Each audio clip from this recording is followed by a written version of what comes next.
ग्राम संसार कार्यक्रम सुनने वाले सभी बहन भाइयों को राम राम। तो श्रोताओं, एक बार फिर हाजिर हैं हम फोन इन कार्यक्रम लेके, और ये हमारा विशेष प्रायोजित फोन इन कार्यक्रम है गन्ने की पाठशाला, और इस कार्यक्रम के प्रायोजक हैं इंडियन पोटाश लिमिटेड। खेतों में जब पॉलीहेलाइट डाली जाएगी, आवश्यक तत्वों की कमी दूर हो जाएगी, मिट्टी की उर्वरता इससे बढ़ती जाएगी। आईपीएल की पॉलीहेलाइट, आईपीएल की पॉलीहेलाइट, फसलों की जड़ और भी गहरी होती जाएगी, मजबूती के कारण फसलें गिर नहीं पाएगी, फसलों की उत्पादकता को खूब बढ़ाएगी, किसान भाइयों के जीवन में खुशियाँ आएगी। आईपीएल की पॉलीहेलाइट, आईपीएल की पॉलीहेलाइट। मिट्टी की उर्वरता एवं फसल उत्पादन में अद्भुत वृद्धि के लिए प्रसिद्ध बहुपोषक प्राकृतिक उर्वरक आईपीएल की पॉलीहेलाइट, समझदार किसानों की पहली पसंद। आईपीएल की पॉलीहेलाइट। नीलम बहन अपने श्रोताओं को बताते हैं आज का विषय। आज का हमारा विषय है शरतकालीन गन्नों में अंतः फसली खेती। जैसे कि श्रोताओं, मौसम बदल रहा है, आप भी देख रहे हैं, थोड़ी सी ठंडक हो गई है, और इस समय गन्ने में किन चीजों को आपको ध्यान रखना चाहिए, कौन सामायिक कार्य होते हैं वो करने चाहिए, और अंत्य फसली क्या होता है, क्या इसका कर सकते हैं, मतलब कोई भी आपका समस्या है या समाधान पाना चाहते हैं, अंत्य फसली कौन सा लगाना चाहते हैं, कोई भी समस्या आपकी समाधान चाहते हैं, तो हमारे जो विशेषज्ञ हैं आमंत्रित स्टूडियो में, आप उनसे बात कर सकते हैं और अपनी समस्या का समाधान पा सकते हैं। जी बिल्कुल। और विशेषज्ञ हैं आज के डॉक्टर श्रीपाल राणा, पूर्व ये वैज्ञानिक रह चुके हैं गन्ना अनुसंधान केंद्र मुजफ्फरनगर उत्तर प्रदेश, और दूसरे हमारे विशेषज्ञ हैं डॉक्टर आर.एस. बाना, प्रधान वैज्ञानिक हैं सस्य विज्ञान संभाग, भारतीय कृषि अनुसंधान संस्थान पूसा, नई दिल्ली से। तो किसान बहन भाइयों, आपकी कोई भी गन्ना फसल से संबंधित जानकारी चाहते हैं, आपको फसलों में समस्या आ रही है, या फिर ये शरदकालीन गन्ने में अंतर फसली खेती जो है, कौन कौन सी इसके अलावा खेती कर सकते हैं, तो आप कोई भी जानकारी चाहते हैं विशेषज्ञों से सीधे फोन पर पूछ सकते हैं और बात कर सकते हैं। और हमारे फोन नंबर वही हैं 23421082, 23421082, और दूसरा हमारा नंबर है 23421083। जो हमारे दिल्ली के बाहर के श्रोता हैं 011 इन नंबर के आगे लगाना ना भूलें, और जो श्रोता मोबाइल से नंबर डायल करेंगे वो भी 011 लगाना ना भूलें। और श्रोताओं, एक समस्या जो रहती है, आपके फोन जब आते हैं, हम हमेशा बोलते हैं कि जब भी आप बात करते हैं तो अपना रेडियो सेट थोड़ा आवाज कम कर लीजिए, थोड़ा दूर आ जाइए, क्योंकि फिर आपके सवाल हमारे विशेषज्ञों के समझ में नहीं आ पाते और आप भी उनका सही से समाधान नहीं पा पाते हैं, क्योंकि कई बार वो कई दवाइयां ऐसी आपको बताते हैं जो आपको समझ नहीं आती है। तो इन सब चीजों से बचने के लिए आप थोड़ा सा ध्यान रखिए, रेडियो सेट बंद करिए, और कोई सुझाव आप देना चाहते हैं दूसरे किसानों को, कि आप चाहते हैं कि आपकी ये बात दूसरे किसान भाई भी सुन पाए, तो भी आपका स्वागत है हमारे कार्यक्रम में। और देर नहीं करते हैं नीलम बहन, आगे बढ़ते हैं, चलते हैं श्रोताओं विशेषज्ञों के पास, और संचालन कर रहे हैं शिवनंदन लाल। किसान भाइयों नमस्कार, और डॉक्टर श्रीपाल राणा जी और डॉक्टर आर.एस. बाना जी दोनों का कार्यक्रम में स्वागत है जी। धन्यवाद, बहुत बहुत धन्यवाद। सभी श्रोताओं को नमस्कार। जिस तरीके से बताया गया कि आज हम बात करेंगे कि शरदकालीन गन्ने में अंतः फसली खेती, तो उस पर भी बात करेंगे कि लेकिन जो किसान भाई इस समय हमारे खेती में लगे हुए हैं, धान की फसल काट रहे हैं, रबी फसलों की तैयारी कर रहे हैं, तो उसमें साथ साथ बहुत से ऐसे किसान हैं जिन्होंने शरदकालीन गन्ने की बिजाई की भी तैयारी की हुई है। कुछ किसान भाइयों ने शरदकालीन गन्ने की बिजाई कर ली है और कुछ करना चाहते हैं। तो डॉक्टर साहब, जो अभी शरदकालीन गन्ने की बिजाई करना चाहते हैं, तो सबसे पहले राणा जी आपसे जानना चाहूँगा कि इस समय हमारे किसान भाई जो बिजाई करना चाहते हैं गन्ने की, तो क्या सावधानी रखें? क्योंकि गन्ने को भारत की सर्वाधिक प्राचीनतम फसलों में माना जाता है और चीनी का प्रमुख स्रोत गन्ना ही है। संपूर्ण विश्व में भारत गन्ना क्षेत्रफल में प्रथम स्थान रखता है, इसलिए गन्ने का आर्थिक महत्व और अधिक बढ़ जाता है। जी बिल्कुल डॉक्टर साहब, और हमारे देश के लिए भी, किसानों के लिए भी, क्योंकि एक गन्ना ऐसी है जो कैश क्रॉप है। इसको जब हमारे किसान भाई बेचते हैं तो उनको सीधा पैसा मिलता है और उसके साथ साथ 1 साल की फसल होती है। किसान भाई उसको एक बार लगा के थोड़ी देखभाल करते हैं, खाद पानी डाल के जब उसको तैयार करते हैं, उसके बाद फसल जब बढ़ना शुरू हो जाती है तो उसको ज़्यादा देखभाल की आवश्यकता नहीं होती है, बस उत्पादन मिलता है। तो डॉक्टर साहब, जो मैं चाहूँगा कि हमारे किसान भाई जो गन्ने की फसल जिन्होंने लगाई है या लगाना चाहते हैं इस समय, तो वो किन बातों का ध्यान? ऐसा है, ये जैसे गन्ना है, गन्ने का जो बुआई का समय होता है, एक तो ये अभी शरदकालीन है जी, जो ये 15 सितंबर से शुरू हो चुका, पूरे अक्टूबर तक सही समय है, सही समय बिल्कुल है। एक होता है बसंतकालीन गन्ना जी। तो शरदकालीन गन्ने से हमें लाभ क्या है कि शरदकालीन गन्ना अगर हम समय से बोते हैं तो एक तो हमें उपज में बढ़ोतरी मिलती है बसंतकालीन गन्ने के मुकाबले में। एक उसमें गन्ने में जो चीनी होता है उसका 0.5% उसकी यूनिट भी बढ़ जाती है अधिक अवधि होने के कारण, यानी चीनी परता भी उसमें ज्यादा मिलता है, ज्यादा मिलता है। और 15 से 20% उसकी पैदावार भी हमें शरदकालीन गन्ना से मिल जाती है। तो डॉक्टर साहब, इसका मतलब हमारे किसान भाइयों को शरदकालीन गन्ना लगाना चाहिए। बिल्कुल। तो लगाने से पहले किसान भाई, मान लीजिए कोई लगाना चाह रहा है तो उसको किस्मों का चुनाव करना पड़ता है। हाँ, किस्मों का। तो कौन सी ऐसी किस्में हैं जो इस समय वो लगा सकता है? बिल्कुल, बहुत अच्छा। ऐसा है, एक तो समय का ध्यान रखना चाहिए किसान भाइयों को। अभी जो ये 15 सितंबर से और 15 अक्टूबर तक गन्ना बो देना चाहिए। दूसरा, जो स्वीकृत जातियां हैं शीघ्र पकने वाली जी, प्रजातियों का बहुत ही महत्व होता है जी। किसी भी फसल से अच्छी पैदावार लेने के लिए शुद्ध होनार और उन्नत किस्म का बीज होना बहुत जरूरी है। यही बात लागू होती है हमारी गन्ना फसल पर जी। तो अभी क्षेत्रफल में जैसे उत्तरी भारत में CO 0238 एक वैरायटी है, अधिकांश किसान भाइयों के पास हुआ है, लेकिन उसमें एक काना रोग रेड रूट आ गया तो किसान भाइयों को उसका क्षेत्रफल घटाने की आवश्यकता है।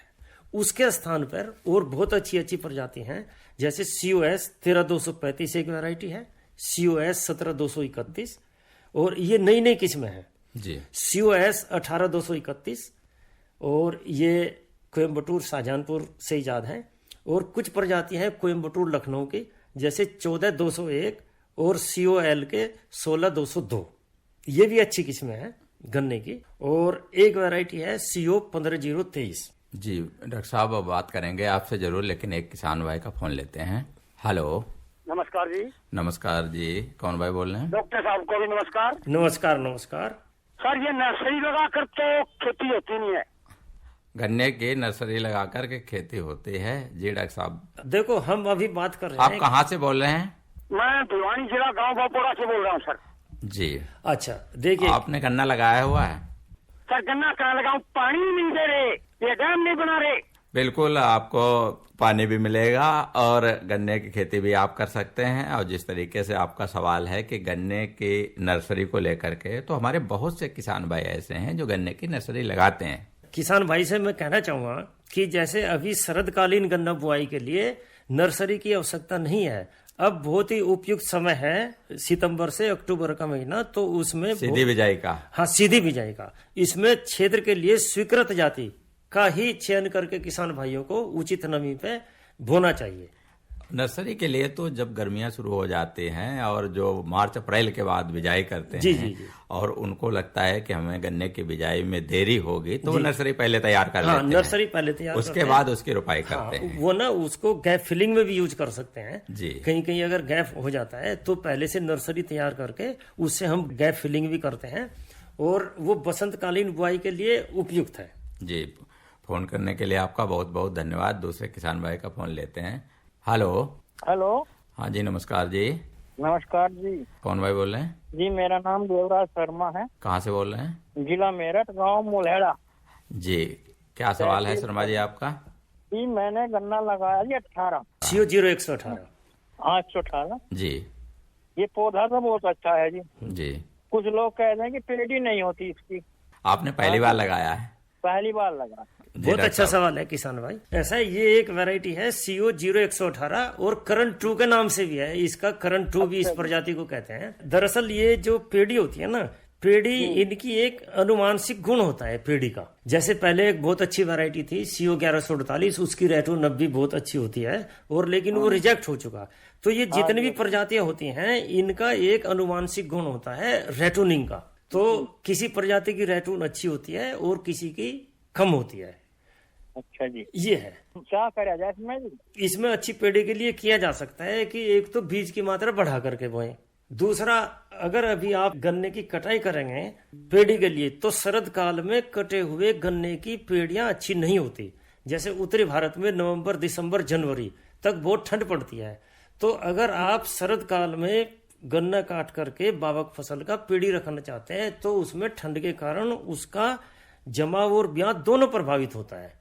इसे मार्च में काटना चाहिए था। हाँ, इसको जब टेम्परेचर बढ़ता है यहाँ उत्तरी भारत में तो मार्च के महीने में जमीन की सतह से तेज औजार वाले किसी भी यंत्र से उसकी काट करके और उसकी पेड़ी रखी जा सकती है। ठीक है शर्मा जी, फोन करने के लिए आपका बहुत बहुत धन्यवाद। तो डॉक्टर आर.एस. बाना जी, आपसे जानना चाहूँगा कि जो गन्ने के किसान भाई इस समय फसल लगा रहे हैं, क्योंकि गन्ने की फसल साल भर की होती है और गन्ने की बिजाई करते हैं, बिजाई के बाद उसमें जमाव भी काफ़ी दिनों बाद होता है और दूर दूर बिजाई की जाती है। जो बीच की जगह रहती है तो उसमें कौन कौन सी फसलें हैं जिनको अंतः फसली के तौर पे किसान भाई लगा सकते हैं? जी, जो गन्ने का विशेषकर जो शरदकालीन गन्ना है उसकी बिजाई करते ही चूंकि सर्दियों का मौसम आ जाता है और उसमें फसल की वानस्पतिक वृद्धि धीमी रहती है। तो धीमी वानस्पतिक वृद्धि की वजह से जो स्थान है वो काफी दिन खाली रहता है और खाली पड़े स्थान में खरपतवार उगते रहते हैं। तो क्यों नहीं जो ये जमीन है इसका भी सही उपयोग किया जाए ताकि खरपतवार भी नहीं हो और किसान की आय भी बढ़े। साथ ही जो जोखिम है वो भी कम हो जाता है, क्योंकि 2 या 2 से अधिक फसल आप खेत में लगाते हैं तो जोखिम कम हो जाता है, आपकी आय में वृद्धि होती है। खाली पड़ी जमीन में खरपतवार उगने की बजाय आपकी फसल उग जाती है। तो इसमें जो विकल्प है उनमें सबसे अच्छा विकल्प तो वो होगा कि दलहन वर्गीय फसलों की खेती अंतः फसलीकरण में के रूप में की जाए, जिससे कि क्योंकि दलहनी फसलें नाइट्रोजन यौगिकीकरण का काम करती है और नाइट्रोजन यौगिकीकरण होने से जो मृदा उर्वरता है वो दीर्घकालिक मृदा उर्वरता में वृद्धि होती है। और जो दलहन वर्गीय फसलों में हम बात करें तो सबसे अच्छा जो विकल्प है वो मटर का मैं बताना चाहूंगा, क्योंकि एक कैश क्रॉप है। इसके अलावा चना और मसूर भी काफी प्रसिद्ध है। और जो आजकल सरसों के अलावा एक नया ट्रेंड हो रहा है, जो सब्जी वाली फसलें हैं उनका भी आप उपयोग कर सकते हैं। और सब्जी वाली फसलों में मुख्य रूप से आलू है, पालक है, धनिया है और कुछ किसान गोभी वर्गीय फसलें हैं उनको भी लगाते हैं। तो ये ऐसी फसलें हैं जिनको लगा सकते हैं। मृदा उर्वरता भी बनी रहेगी, किसान को आय भी निरंतर मिलती रहेगी और बहुत अच्छी विकल्प हैं जोखिम की परिस्थिति में। और शुरुआती जो बढ़वार वानस्पतिक वृद्धि धीमी होती है जो ठंड के मौसम में, उससे बचने के लिए। जी डॉक्टर साहब, बिल्कुल आपने बहुत सी फसलों का जिक्र किया है, लेकिन ये फसलें जो हमारे किसान भाई आमतौर पे बोते हैं जी, उसमें तो किसी क्रियाओं से लेकर बीज की मात्रा अलग तरीके से है, लेकिन क्योंकि इसे यहाँ पे अंतर फसली के तौर पे करते हैं जी, क्योंकि गन्ने की मांग कुछ और है पानी की, हाँ, और जो दूसरी फसलें हैं उनकी मांग कुछ और है, हाँ, और उर्वरकों की भी मांग अलग अलग होती है। तो इसको किस तरीके से बैलेंस किया जा सकता है? इसका बहुत ध्यान रखना जरूरी है, क्योंकि ये ना जैसे संतुलित भोजन का महत्व मानव जीवन में है, वैसे ही फसलों को भी संतुलित पोषण की आवश्यकता होती है। बहुत अधिक उर्वरकों का प्रयोग भी न करें। गन्ने की जो आवश्यक उर्वरक हैं उनका उपयोग करें और जो अंतः फसल लगाते हैं उस बीच की दूरी में अंतः फसल की आवश्यकता के अनुसार उसके संस्तुत उर्वरकों का उपयोग करें। जैसे कि आप सरसों की फसल ले रहे हैं तो 60 से 80 किलोग्राम नाइट्रोजन जो सरसों को आवश्यक है और 30 से 40 किलोग्राम फास्फोरस और उतनी मात्रा में पोटास, वो गन्ने के अलावा सरसों के जो 2 कतारें बीच में लगाते हैं 2 ट्रेंच के बीच में गन्ने के, उनमें उतनी मात्रा उर्वरकों की जरूर दे दें। जी डॉक्टर साहब, बात आपसे जारी रखेंगे, किसान भाई का फोन लेते हैं। हेलो। हेलो। हाँ जी, नमस्कार जी। नमस्कार जी, सतपाल सिंह, तहसील मवाना, जिला मेरठ। जी सतपाल जी, क्या सवाल है आपका? सवाल ये है जी, 35 बोया था जी, तो 38 में तो रोग आ गया। जी बिल्कुल, उसमें कई बीमारियां आ गई। तो 35 बीज ठीक है या 18 ठीक है, कौन सा ठीक है, मैं सर आप ये बताएं। जी अभी बिल्कुल हमारे साथ श्रीपाल राणा जी हैं और निश्चित तौर पे डॉक्टर साहब आपके सवाल का जवाब देंगे और आपका समाधान बताएंगे। हाँ देखिए चौधरी साहब, ये आपने सही बताया कि जैसे CO 0238 है वो तो काना रोग से ग्रसित हो गया, रेड रूट आ गया। और जब किसी वैरायटी में रेड रूट आ जाता है तो वो उसकी लाइफ खत्म हो जाती है, क्योंकि रोग को अधिक फैलने की संभावना बढ़ जाती है। ये वैरायटियों का ऐसा क्रम है कि इनकी अवधि होती है, कोई पुरानी वैरायटी चली गई फिर नहीं आएगी। तो साथ के साथ ही बहुत सारी वैरायटी जैसे COS 13235 है, वो भी अभी किसानों के खेत पर चली गई है गन्ना अनुसंधान केंद्र से। और 17231 भी एक वैरायटी है, जैसे मैंने पहले बताया था।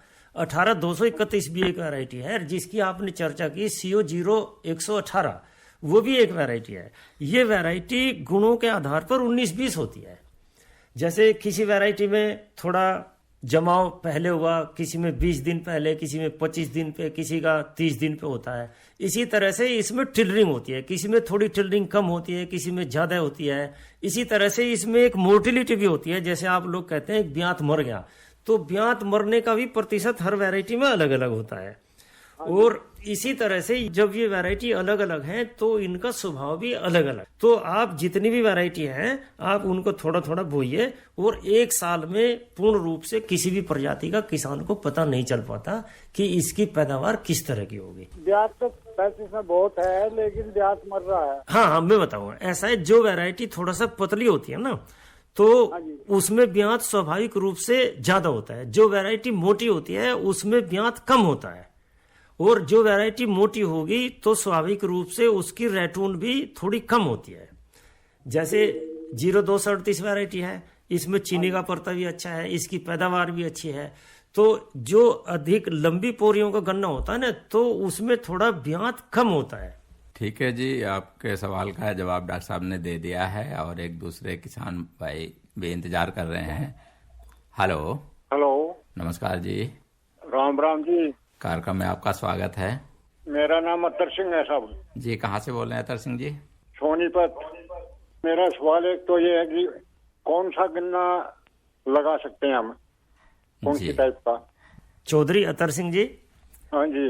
ऐसा है, गन्ने की ना बहुत सारी नई किस्में हैं, और अच्छा। जैसे मैंने पहले भी बताया एक किसान भाई को, नई किस्मों में COS 13235 एक बहुत अच्छी वैरायटी है, शीघ्र पकने 13235, कोयम्बटूर शाहजहानपुर 13235, और एक वैरायटी है 17231, ये भी बहुत अच्छी प्रजाति है, बिल्कुल नई है वैरायटी, ये भी COS कोयम्बटूर शाहजहानपुर की है।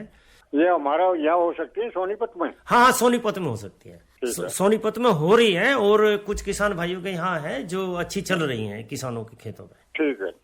ठीक है, फोन करने के लिए आपका बहुत बहुत धन्यवाद। डॉक्टर साहब, हम बात कर रहे थे अंतः फसलीकरण की गन्ने की फसल के साथ साथ, लेकिन जो हमारे किसान भाई गन्ने की खेती करना चाह रहे हैं, मान लीजिए इस समय शरदकालीन लगाना चाह रहे हैं, तो उसमें खेत की तैयारी हो गई, किस तरीके से मिट्टी की जांच भी उनको करानी है और जो बीज है उसका भी उपचार कराना है जी।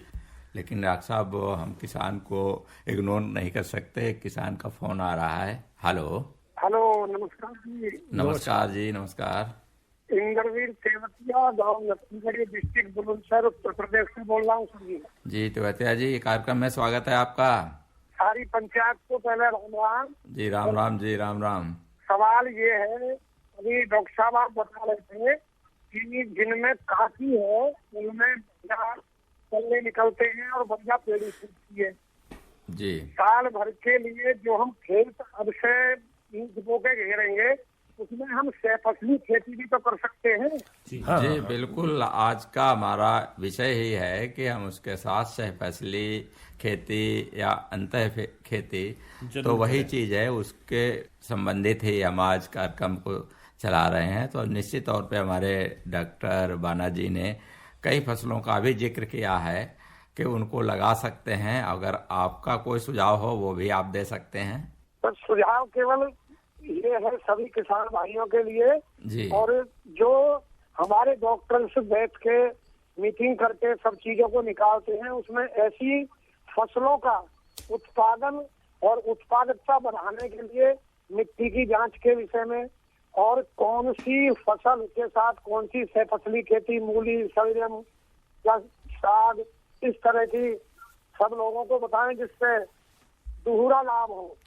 जी बिल्कुल, हम दोहरे तेरे लाभ की ही बात करते हैं। हमारे विशेषज्ञ बिल्कुल तैयार रहते हैं। और डॉक्टर राणा जी आपसे कुछ कहना चाह रहे हैं। देखिए तेवतिया जी, आपने बहुत अच्छा प्रश्न पूछा। शरदकालीन गन्ना बुआई का सबसे बड़ा लाभ क्या है कि जब हम शरदकालीन गन्ने की बुआई करते हैं और या उसका जमाव के बाद एकदम इस क्षेत्र में तापक्रम गिर जाता है और फिर गन्ने की जो बढ़वार होती है वो ठहर सी जाती है, यानी कि उसमें फोलिएज कम होता है और बढ़वार कम होती है। तो ये फिर नवंबर, दिसंबर, जनवरी, फरवरी तक इतना समय मिलता है। तो हम उसमें सबसे अच्छा ऑप्शन है कि जितनी भी रबी की फसलें हैं, जैसे सरसों है, मूली है, सलजम है, मेथी है, पालक है, लहसुन है, प्याज है, तो वो क्षेत्रीय अनुकूलता के आधार पर, कृषि निवेशों की उपलब्धता के आधार पर किसान भाई अपनी फसल का चुनाव करके और उसी समय गन्ने के साथ इन अंतर फसलों को बो सकता है। जी बिल्कुल तेवतिया जी, फोन करने के लिए आपका बहुत बहुत धन्यवाद। और डॉक्टर बाना जी, आपसे बातचीत चल रही थी कि जो हमारे किसान भाई अंतर फसली लगाना चाहते हैं तो उसमें कौन सी कृषि क्रियाएं करें जिससे दोनों फसलें हमारी अच्छी चलें, एक दूसरी फसल का दूसरे के साथ कंपटीशन ना हो। जो अंतर फसलीकरण का है मुख्य सिद्धांत ही यही है कि जो गहरी जड़ों वाली फसलें हैं उनके साथ उथली जड़ों वाली फसलें है उनकी बुआई करें, जो ज्यादा बढ़वार वाली फसलें हैं उनके साथ छोटी बढ़ने वाली फसलें, ताकि आपस में प्रतिस्पर्धा न हो, और दलहन वर्गीय फसलों के साथ गैर दलहनी फसलें लें। तो गन्ना की जहां तक बात है, इसमें जो दलहन वर्गीय फसलों के ऑप्शंस हैं वो बहुत अच्छे हैं। और उसके अलावा जैसे कि डॉक्टर साहब ने भी बताया, कुछ सब्जियों वाली फसलें हैं वो भी आर्थिक लाभ की दृष्टि से अच्छी है। इसके अलावा जल प्रबंधन में एक समस्या आती है विशेषकर, तो आजकल ड्रिप सिंचाई विधि और से भी गन्ने की खेती हो रही है और बहुतायत से हो रही है। तो जो ड्रिप सिंचाई पद्धति आप अपनाते हैं तो जल उपयोग दक्षता भी बढ़ती है, लगातार भूजल गिरता जा रहा है, वो एक बड़ी विकराल समस्या है। ऐसी सारी परिस्थितियों से बचने के लिए ड्रिप से सिंचाई करें ताकि गन्ने को भी पानी मिल जाए और जो फसल है उसको भी मिल जाए। यदि जी डॉक्टर साहब, बिल्कुल हम सिंचाई में जल प्रबंधन की भी बात करेंगे, लेकिन एक किसान भाई का फोन ले लें। जी हेलो। हाँ जी, नमस्कार जी। नमस्ते जी। कौन भाई बोल रहे हैं, कहाँ से? जयपाल भाटी अमरोहा। हाँ जयपाल भाटी जी, क्या सवाल है? सर मैं एक बात तो ये कह रहा है कि 5 महीना जुताई होती है गन्ने की, ज्यादा बीच में फसल कहाँ हो जाएगी। और दूसरी बात ये है कि आपको 25 साल पहले सफेद गन्ना 223 होता था, जो 2007 में बंद कर दिया मिलों ने जी। वो गन्ना 23 के नाम से था, 223। देखो, वो जो गन्ना बंद कर दिया गया उसकी किस्में तो मिलना मुश्किल है, लेकिन जो हाँ हमारे पास है। आपके पास हैं? हाँ। तो आप फिर उसका उत्पादन करते हैं तो उसका क्या प्रयोग करते हैं? वो दिन में से पानी लौटाया गया हमारी। भाटी जी, ऐसा है कि ये एक ऊपर से जो शासन की व्यवस्था होती है, जितनी भी अस्वीकृत प्रजातियां हैं गन्ने की, उनको चीनी मिल नहीं लेता और उनसे बहुत अच्छी अच्छी किस्में अब उपलब्ध हैं। तो नई किस्में जो मैंने बताई थी उनका आप समय से बीज लेकर के और उनकी बुआई करें। जी निश्चित तौर पे फोन करने के लिए आपका बहुत बहुत धन्यवाद। किसान भाइयों सुन लो मेरी बात, किसान मित्र से ना है बढ़िया खाद, IPL की किसान मित्र जैविक खाद। मुख्य सूक्ष्म तत्वों से मिट्टी को जीवंत बनाए, ठोस हो या तरल रूप में इस खाद से फसलें लहराए। फसलें तुम भरपूर उगाओ, खूब कमाओ, मौज मनाओ। किसान भाइयों सुन लो मेरी बात, किसान मित्र से ना है बढ़िया खाद। IPL की किसान मित्र जैविक खाद। अपने खेतों में हरियाली और जीवन में खुशहाली के लिए हमेशा इस्तेमाल करें IPL की जैविक खाद किसान मित्र, जो कि उपलब्ध है रोहाना कला शुगर मिल पर। शीघ्र बुक करें। तो श्रोताओं, एक बार फिर स्वागत है हमारे फोन इन कार्यक्रम में, और हमारा विशेष प्रायोजित फोन इन कार्यक्रम है गन्ने की पाठशाला। बिल्कुल, और इस कार्यक्रम के प्रायोजक हैं इंडियन पोटाश लिमिटेड। खेतों में जब पॉलीहेलाइट डाली जाएगी, आवश्यक तत्वों की कमी दूर हो जाएगी। मिट्टी की उर्वरता इससे बढ़ती जाएगी। IPL की पॉलीहेलाइट, IPL की पॉलीहेलाइट फसलों की जड़ और भी गहरी होती जाएगी। मजबूती के कारण फसलें गिर नहीं पाएगी। फसलों की उत्पादकता को खूब बढ़ाएगी। किसान भाइयों के जीवन में खुशियां आएगी। IPL की पॉलीहेलाइट, IPL की पॉलीहेलाइट। मिट्टी की उर्वरता एवं फसल उत्पादन में अद्भुत वृद्धि के लिए प्रसिद्ध बहुपोषक प्राकृतिक उर्वरक IPL की पॉलीहेलाइट समझदार किसानों की पहली पसंद। IPL की पॉलीहेलाइट। तो बहन भाइयों, विषय है आज का गन्ने की फसल का, शरदकालीन गन्ने में अंतर फसली खेती। और आज के विशेषज्ञ हैं डॉक्टर श्रीपाल राणा, और हमारे दूसरे विशेषज्ञ हैं डॉक्टर RS वाणा। तो श्रोताओं, और फोन नंबर वही 23421082 और दूसरा हमारा फोन नंबर 23421083। दिल्ली के बाहर के श्रोता और मोबाइल से डायल करने वाले 011 लगाना ना भूलें। तो चलिए देर नहीं करते हैं और चलते हैं विशेषज्ञों के पास। डॉक्टर राणा जी और डॉक्टर वाना जी दोनों का एक बार फिर से कार्यक्रम में स्वागत है। बहुत बहुत धन्यवाद। तो डॉक्टर साहब, हम जिस तरीके से बात कर रहे थे कि गन्ने की फसल में सह फसली खेती और अंतः फसली, इसका किस तरीके से करें, लेकिन बहुत से हमारे किसान भाइयों के फ़ोन भी आए और उनके आपने बखूबी जवाब भी दिए।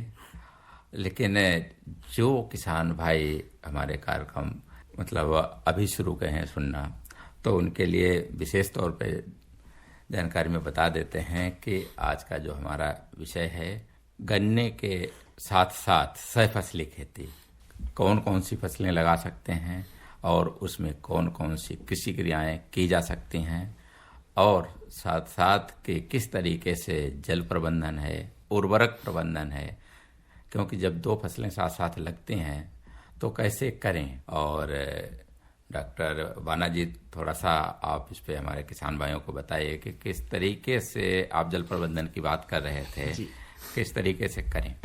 यदि आप ट्रेंच में बुआई करते हैं तो क्या है कि ट्रेंच में आप पानी देते हैं यदि खुली विधि से, तो भी जो दलहन वर्गीय फसलें हैं जैसे कि चना है, मसूर है, इनको पानी ज्यादा नहीं चाहिए होता है, तो इनको एक्स्ट्रा पानी देने की आवश्यकता नहीं है। और आजकल जो ड्रिप यानी कि बूंद बूंद सिंचाई या टपक सिंचाई है, उससे अगर खेती करते हैं तो जल उपयोग दक्षता बढ़ती है, कम पानी में अधिक पैदावार होती है। और जो क्योंकि गन्ने में पानी भरने से साथ में जो दलहनी फसलें लगाते हैं वो खराब हो जाती है बहुत बार पानी भरने से, तो वो उस वाली समस्या से बच सकते हैं। और उसकी वजह से ही फिर दूसरी फसलें लगानी पड़ती है जिसमें ज्यादा उर्वरकों की आवश्यकता होती है और वो पानी भरने को भी सहन कर सकती है। तो उस समस्या से बचने के लिए आप ये इस तरह से टपक सिंचाई विधि की तरफ जा सकते हैं। जी डॉक्टर साहब, बिल्कुल। एक किसान भाई का फोन लेते हैं। हेलो। हाँ नमस्कार जी। हाँ नमस्कार जी, कौन भाई बोल रहे हैं? रघुराज सिंह जी, गाँव लंगला, जिला बागपत। मैं जो नई प्रजाति का बीज जो चाहिए वो कहाँ से मिलेगा जी? डायरेक्ट मान लो 1-2 क्विंटल ले आकर अपने घर नर्सरी तैयार कर लें, कहाँ से मिलेगा जी ये? हाँ रघुराज जी, बहुत अच्छा। देखिए, आप ही के पास में गन्ना अनुसंधान केंद्र मुजफ्फरनगर में है। हाँ मुजफ्फरनगर है जी। हाँ हाँ, तो बहुत दूर भी नहीं है। और आपको क्या करना है कि आपके चीनी मिल की जो समिति है, गन्ना समिति, तो आप गन्ना समिति में जाइए और वहाँ एक आप उनको लेटर लिखिए कि ऐसे ऐसे मैं रघुराज सिंह फलाना गांव और मुझे गन्ना अनुसंधान केंद्र से इस फला प्रजाति का बीज उपलब्ध कराने की कृपा करें। तो वो उस पे लेटर पे मोहर मार देंगे और आप सीधे जाकर के वहाँ गन्ना अनुसंधान केंद्र से समस्या है ना, जैसे गन्ना मिल जो बीज देता है ना, हाँ, एक तो वो आज मान लो एक तरफ से तो काट के गन्ना लाते, उसमें बड़ी गन्ना बीमार भी गन्ना आ जा, हाँ, और एक वो कई दिन लेट हो जा रही। अच्छा, चलो मैं और बता रहा हूँ कि आप वहाँ सीधा गन्ना अनुसंधान केंद्र पे जाएं और वहाँ गन्ने की बहुत सारी नई नई प्रजातियां हैं जो आप सुन भी रहे होंगे, और जो भी आपको अच्छी लगे तो वहाँ आप सीधा भी गन्ना अनुसंधान केंद्र से ले सकते, मिल सके। हाँ बिल्कुल आप, लेकिन शुरू में किसी भी प्रजाति का बीज आपको थोड़ा ही मिलेगा और थोड़ा ही लेना चाहिए बीज शुरू में। सोचा मैं एक आध क्विंटल मिल जाए जिससे अपना घर पैदा कर लेते। हाँ, बिल्कुल उसका यही तरीका होता है कि जैसे आप पहले से गन्ना बो रहे हैं और अगर आपको थोड़ा सा 10 किलो 20 किलो 15 किलो जितना ही मिल जाए नई प्रजाति का बीज ला करके और आप स्वयं उसको बीज को तैयार कर लेना चाहिए, और ऐसे ही करना चाहिए, यही तरीका है। एक तो नहीं जी, मेरे ख्याल से तो मार्च में गन्ना लगेगा, उस टाइम मिल जाएगा। हाँ, मार्च में मिल जाएगा, अब भी मिल जाएगा। ऐसा माने आप तो ना 38 का ज्यादा है, 90% 38 है हमारे मिल में। हाँ, अब उसमें बीमारी आ गई और अब उसको बदलाव की आवश्यकता है। नई नई किस्मों का बीज आप गन्ना अनुसंधान केंद्र से लेकर के और आप समय से बुआई कर सकते हैं। अच्छा डॉक्टर साहब, एक बात होता हूँ, मैं ना नैनो यूरिया लगाना सोच रहा है, स्प्रे करना सोच रहा। नैनो यूरिया आप उपयोग कर सकते हैं, बहुत सारे इसमें कोई कीटनाशक दवाई भी मिला दूं क्या? हमने देखा है बहुत सारे किसान भाई कीटनाशक के साथ भी स्प्रे करते हैं, और वो क्योंकि उनसे उनके श्रमिकों की बचत होती है तो कर रहे हैं काफी क्षेत्र में। तो अभी तक तो कुछ ऐसे नुकसान की कोई रिपोर्ट नहीं आई है। नैनो यूरिया ठीक है, इस पे काफी अनुसंधान हो रहा है और अनुसंधानों में पाया गया है कि लगभग 25% के आसपास तक जो नाइट्रोजन है वो नैनो यूरिया से देते हैं किसान, तब तक कोई किसी तरह का नुकसान नहीं होता बल्कि फायदा ही होता है। और जो पोषक तत्वों की जो नाइट्रोजन का नुकसान हो जाता था तो ये सीधा पत्तियों पे डालते हैं, तो उससे पूरी की पूरा पोषक तत्व उपलब्ध हो जाते हैं। संतुलित पोषण बहुत जरूरी है। यदि ज्यादा मात्रा में आप यूरिया डालेंगे तो निश्चित तौर से कीट और रोगों का प्रकोप ज्यादा होगा और मिट्टी है उसकी सेहत भी खराब होगी। तो जितना संस्तुत है 120 से 150 किलोग्राम प्रति हेक्टर की दर से ही 3 भागों में बांटकर और नाइट्रोजन देनी चाहिए। तो इससे आप नैनो से उपयोग कर रहे हैं तो लगभग 25% तक आप नाइट्रोजन। नैनो की जो नई शिष्य आ रही थी उसमें 5 बीघे की देते हैं, उसको सोच रहा है नहीं, आप उपयोग कर सकते हैं।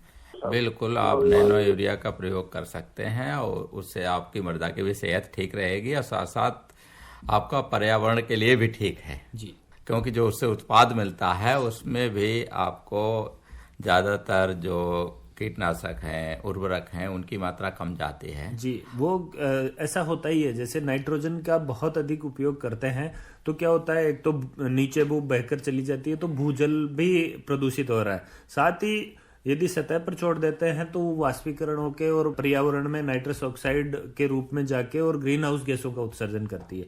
तो हमें ऐसी तकनीकों का उपयोग करना चाहिए जिससे कम से कम पोषक तत्वों से ज्यादा पैदावार हो, और नैनो यूरिया भी उनमें एक तकनीक है। इसके अलावा जो नाइट्रोजन डोज है उसको विभाजित करके दें और इस तरह से। जी डॉक्टर साहब, हम बात कर रहे हैं जैसे अंतर फसली और सह फसली की, तो अगर हमारे किसान भाई गन्ने के साथ सह फसली लगाते हैं तो क्या उसकी जो लाइन से लाइन दूरी है उसके ऊपर कोई प्रभाव पड़ता है या उसको कम कर सकते हैं या बढ़ा सकते हैं, क्योंकि अच्छा उत्पादन लेने के लिए? जी, अच्छा उत्पादन मैं आपके माध्यम से ये कहना चाहूंगा कि अच्छा उत्पादन से लेने के लिए कतारों में बुआई करें, और गन्ने को जो सर्दकालीन गन्ना है उसको लगभग 120 से 150 सेंटीमीटर तक भी लगा सकते हैं, और जो बीच में जगह बचती है उसमें जो ज्यादा दूरी पर लगाने वाली फसलें हैं जैसे कि मक्का की फसल लेते हैं तो उसकी एक कतार ले सकते हैं। यदि आप सरसों या आलू की फसल लेते हैं तो उसमें 2 कतार लगा लें, और सरसों की कतार से कतार की दूरी 30 सेंटीमीटर रख लें, और 2 कतार गन्ने की 2 ट्रेंच के बीच में आराम से लग जाएगी और उत्पादन भी अच्छा मिलेगा। और उसमें यह होता है कि बीज की मात्रा जो है वो लगभग आधी हो जाती है, क्योंकि वो जो सरसों की प्योर फसल लेते हैं उसकी तुलना में लगभग तो 2 किलोग्राम बीज प्रति हेक्टर पर्याप्त रहता है सरसों की फसल लेते हैं। तो इस तरह की थोड़ी चीजों का ध्यान रखेंगे तो आपकी अंतर फसल के भी पैदावार अच्छी मिल जाएगी, और जो गन्ना की फसल है उस पर भी सकारात्मक प्रभाव देखने को मिलेगा। जी डॉक्टर साहब, बिल्कुल हमारे किसान भाई कार्यक्रम को सुनते हैं, लेकिन कार्यक्रम का एक महत्वपूर्ण पार्ट होता है मनोरंजन का। कहो तो डॉक्टर साहब किसान भाइयों का मनोरंजन करवा दें। करवाइए। तो सुनते हैं एक रागनी।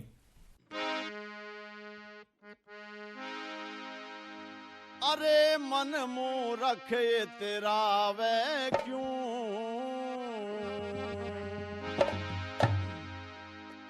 अरे मन मुँह रखे तेरा वे क्यों, तेरा अहम धरा रह जागा।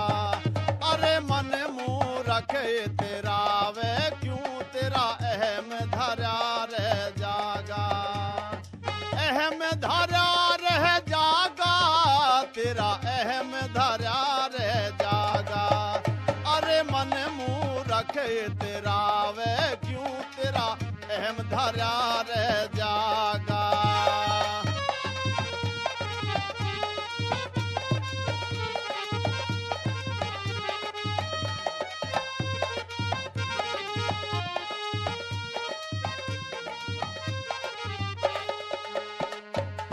जब घर में तू जन्म लेवता, पूजे जा तेरे दई देवता। जब घर में तू जन्म लेवता, पूजे जा तेरे दई देवता। अरे उनको, अरे उनको, अरे उनको आज भुलावे क्यों, तेरा अहम धरा रह जागा। अरे मन मुँह रखे तेरा वे क्यों, तेरा अहम धरा रह जागा।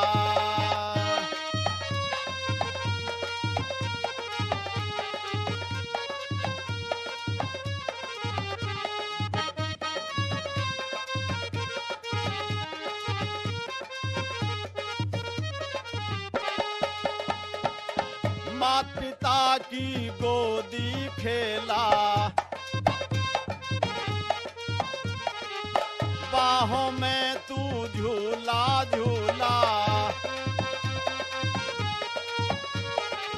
मात पिता की गोदी खेला, बाहों में तू झूला झूला। अरे उनको, अरे उनको, अरे उनको तू ठुकरावे क्यों, तेरा अहम धरा रह जागा। अरे मन मुँह रखे तेरा वे क्यों, तेरा अहम धरा रह जागा।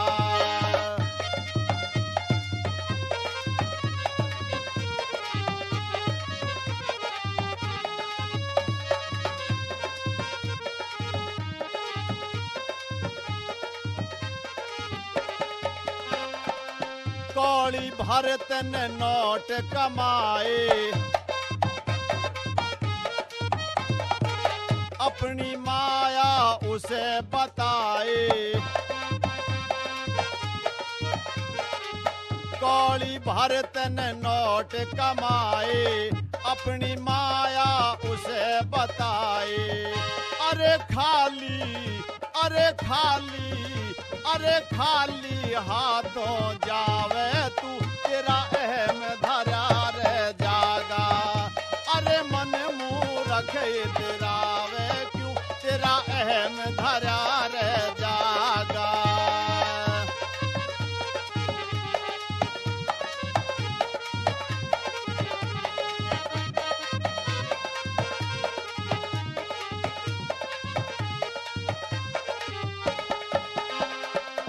मन मुँह रख हरि में चित धर ले,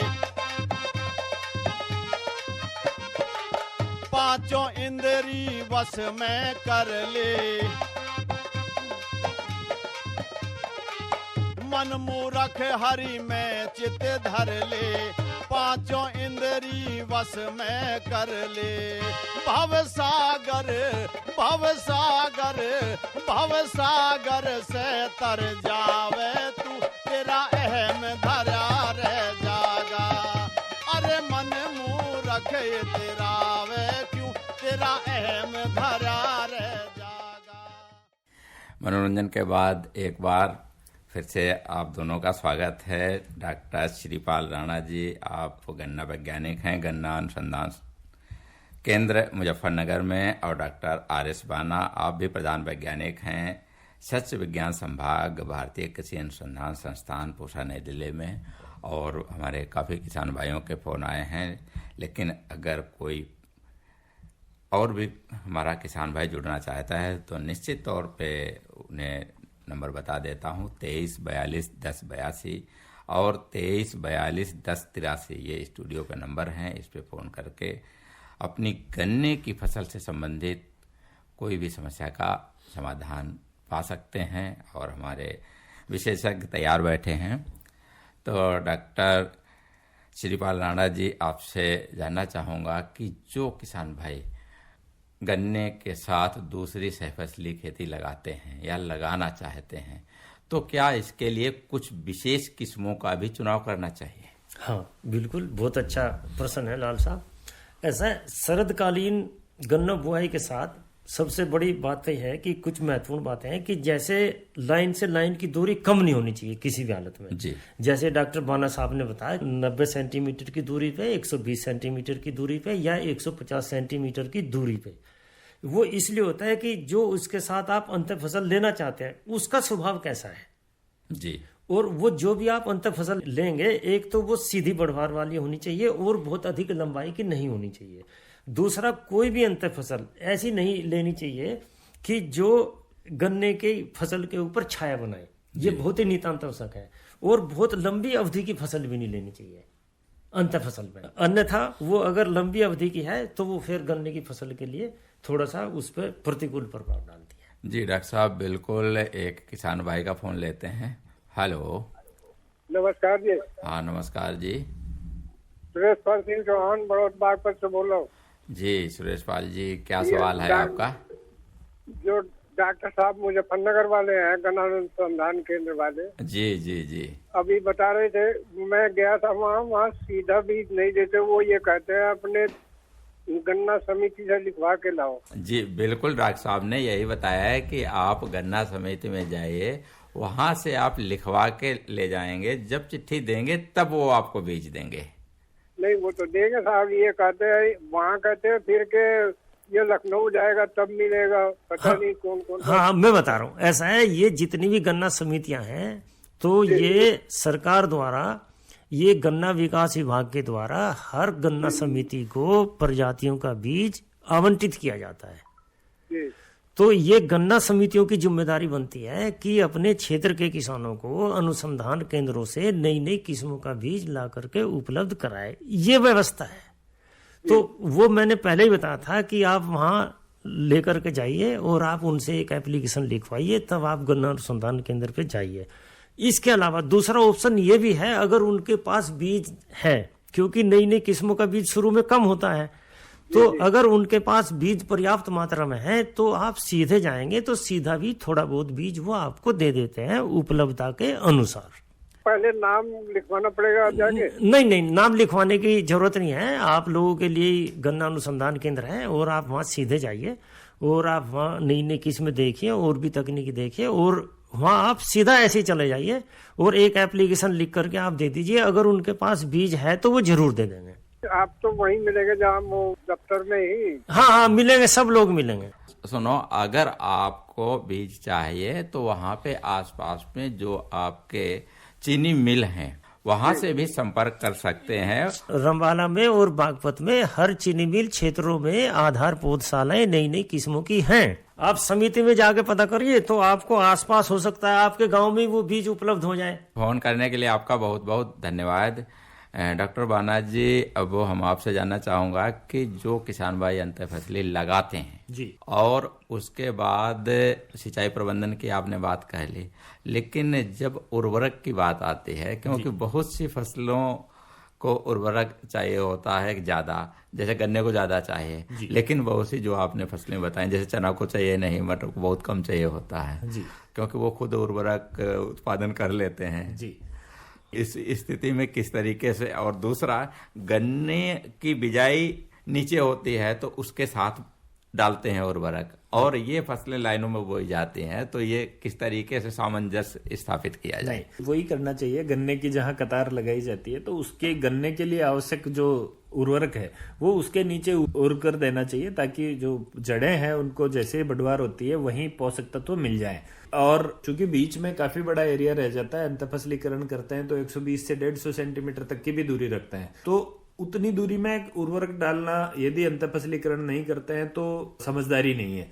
अंतःफसलीकरण करते हैं तो उस दशा में जितना अंतःफसल को उर्वरक संस्तुत है उतना उस क्षेत्र में डालें, और जो बीज है उससे लगभग 5 सेंटीमीटर गहराई में और 5 सेंटीमीटर साइड में ऊर कर मिट्टी में डाल दें, ताकि जो फसल जो अंतःफसल लगाते हैं साथ में उसकी जड़ों की वृद्धि होते ही उसको जड़ तंत्र के पास में ही पोषक तत्व मिल जाए। तो जैसे कि आप सरसों की फसल लगाते हैं तो उसके लिए संस्तुत जो 60-40 या 60 से 80 और 40-40 है। इसी तरह से दलहन वर्गीय फसलों में 20 किलोग्राम नाइट्रोजन, 40 किलोग्राम फास्फोरस और उतनी मात्रा में पोटास। तो ये सब उनके अनुसार जहां पे अंतःफसल की लाइनें हैं वहां पर वो पोषक तत्व डालें, ताकि दोनों ही फसलों को कोई विपरीत प्रभाव नहीं हो और उनको पूर्ण पोषण मिले और अच्छा उत्पादन मिले। तो इसमें जो निकाय गुड़ाई का काम, क्योंकि गन्ने की फसल में निकाय गुड़ाई की ज्यादा आवश्यकता होती, वो कैसे की जा सकती है? देखो, एक तो अंतःफसल लगाने से क्षेत्र खाली नहीं रहता, तो आराम से खरपतवार है वो काफी कम हो जाते हैं। दूसरा, निराई गुड़ाई करते समय ध्यान रखें कि जो अंतःफसल की भी और गन्ना की भी जड़ों को कोई नुकसान नहीं हो, मिट्टी चढ़ाते टाइम भी गन्ने में, तो ये चीजों का ध्यान रखें। बिल्कुल किसान भाइयों, निश्चित तौर पे अगर आप ध्यान रखेंगे आप गन्ने की फसल से अच्छा उत्पादन ले सकते हैं, साथ में दूसरी फसलों से भी आपको अच्छा उत्पादन मिलेगा। Doctor Shripal Rana ji, doctor R S. बाना जी, दोनों का बहुत बहुत धन्यवाद। धन्यवाद। तो श्रोताओं, ये हमारा विशेष प्रायोजित फोन इन कार्यक्रम था गन्ने की पाठशाला, और इसके प्रायोजक थे इंडियन पोटाश लिमिटेड। किसान भाइयों सुन लो मेरी बात, किसान मित्र से ना है बढ़िया खाद, IPL की किसान मित्र जैविक खाद, मुख्य सूक्ष्म तत्वों से मिट्टी को जीवंत बनाए, ठोस हो या तरल रूप में इस खाद से फसलें लहराए। फसलें तुम भरपूर उगाओ, खूब कमाओ, मौज मनाओ। किसान भाइयों सुन लो मेरी बात, किसान मित्र से ना है बढ़िया खाद, IPL की किसान मित्र जैविक खाद। अपने खेतों में हरियाली और जीवन में खुशहाली के लिए हमेशा इस्तेमाल करें IPL की जैविक खाद किसान मित्र, जो कि उपलब्ध है रोहाना कला शुगर मिल पर। शीघ्र बुक करें। तो श्रोताओं, हमारे आज के कार्यक्रम के प्रस्तुतकर्ता थे शिवनंदन लाल। आज का हमारा फोन इन कार्यक्रम यही समाप्त होता है। कार्यक्रम सुनने वाले सभी श्रोताओं को राम राम।